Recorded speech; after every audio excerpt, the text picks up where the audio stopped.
پاکستان کا بڑا چوٹی کا ایک مفکر ڈاکٹر محمود غازی ہمارے ہاں وفاقی وزیر بھی رہے، انٹرنیشنل اسلامک یونیورسٹی کے ریکٹر اور پریزیڈنٹ بھی رہے، بہت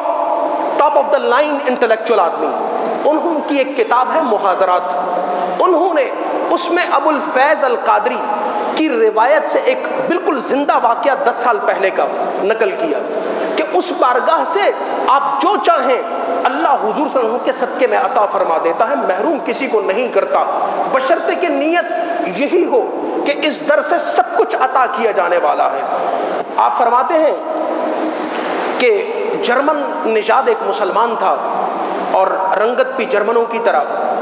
اتفاق ایسا ہوا بے خیالی اور بے دہانی میں اس کے جیب سے بٹوا بھی گر گیا، پاسپورٹ بھی گر گیا، اس کا شناختی کارڈ وہ بھی گم ہو گیا،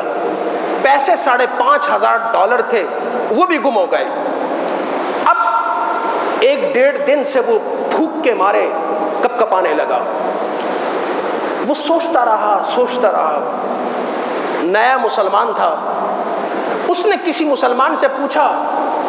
کہ اگر میں اللہ کے رسول سے انگلش میں بات کر لوں تو وہ سمجھ جائیں گے یا نہیں سمجھیں گے؟ تو وہ مسلمان وہ مسکرا دیا، تو کہا کہ اللہ کے بندے، جب ہم کہتے ہیں کہ حضور رحمت للعالمین ہے تو یہ تو ہر قوم، ہر نسل، ہر زمین کے ٹکڑے کے لوگوں کی بولی سمجھتے ہیں۔ آپ نیت تو کریں، آپ ارادہ تو کریں، آپ زبان سے بے شک لفظ کو نہ بھی عطا فرمائیں، تب بھی ان کی بارگاہ میں آپ کا پیغام پہنچ جاتا ہے۔ آئے مواجہ شریف کے سامنے کھڑے ہوئے اور کھڑے ہونے کے بعد خاموشی سے کھڑے رہے، آنسو بہاتے رہے۔ ابو الفیض قادری بہت بڑے عالم ہیں، انہوں نے کہا کہ میں ان کے ساتھ کھڑا تھا، کہا اس پر ایک عجیب و غریب کیفیت طاری ہو گئی، کہا اچانک، کیونکہ مجھ سے ان کی بات ہو چکی تھی کہ یہ مسئلہ ہے، کہا اب اس نے کہا کچھ نہیں، آنسو صرف بہاتا چلا گیا۔ وہ کہا میں نے تھوڑی دیر میں دیکھا ایک لمبا قداور شخص جس کا ماتھا ڈھکا ہوا اور ٹوپی اس طرح آگے بالکل اس آنکھوں کے اوپر، کہا اس کے ہاتھ میں ایک طبق ہے، ٹرے ہے، اور ٹرے یوں ہلکی سی ڈھکی ہوئی۔ کہا وہ قریب آیا، میں اس جرمن شخص کے بالکل قریب کھڑا ہوں۔ کہا جب وہ قریب آیا، اس ٹرے کے اندر اس کا پاسپورٹ، اس کا شناختی کارڈ،